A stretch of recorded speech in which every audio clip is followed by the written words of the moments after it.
Dites-moi, est-ce que vous pourriez me dire ce que vous êtes en train de faire là? Bah, on a fait un carré très scientifique, disons, D'un mètre sur un mètre. d'un mètre sur un mètre.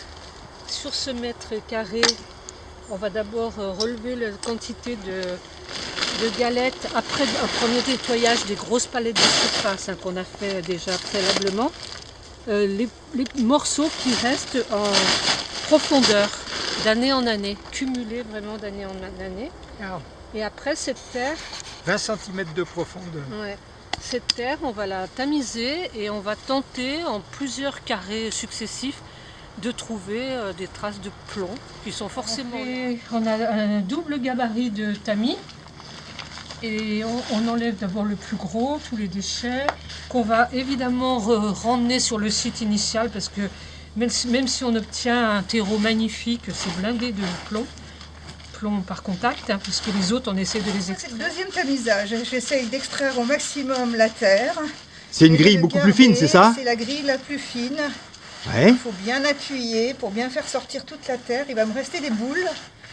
Et malgré tout, on ne verra pas encore le plomb. Il faudra encore le...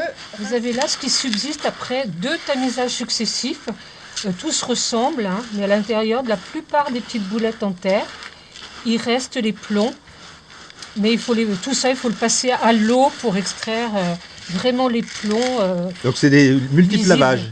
Voilà, plusieurs lavages, plusieurs tamisages. C'est un travail de fourmi que les fourmis ne feraient pas, hein, évidemment. Hein, elles n'ont pas envie de faire ce travail-là. Avant-dernière étape, il faut rincer pour enlever encore toute la terre.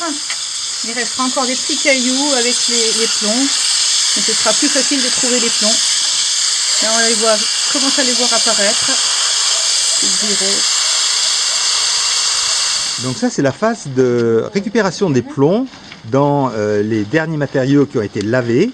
Et donc l'un après l'autre, on récupère ces plombs qui sont mélangés avec quelques cailloux, quelques différents éléments. Voilà.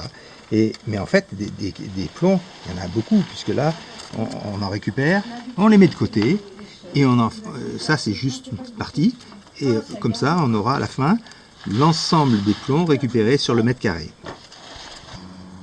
Suite à ces manipulations, 300 grammes de plomb ont été recueillis sur 1 mètre carré, ce qui est équivalent à 3 tonnes à l'hectare. Bravo le batrape!